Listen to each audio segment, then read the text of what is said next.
څومره ښه یې ویلي دي چې ملګري په 3 ډوله دي: پاڼې ملګري، ښاخونه ملګري او ریښې ملګري. پاڼې ملګري هغه ملګري دي چې دا د یو وخت لپاره وي. دې ته سیزني ملګري هم وایي، چې کله باد او شمال راسي دوی ځي او خپله مخه کوي. دوهم ډول ملګري هغه ښاخونه ملګري دي. په دوی باندې هم زیات اعتبار کول نه دي پکار. هغه ځکه چې دوی هم کله بار دروند سي او حالات سخت سي، ستونزې او مشکلات راسي، ماتیږي او ځي خپله مخه کوي. دریم ډول ملګري هغه ریښې ملګري دي.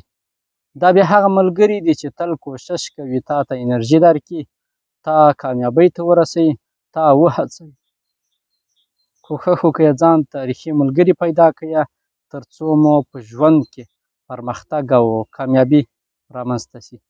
زه مې په خپلو ټولو ملګرو باندې ویاړم.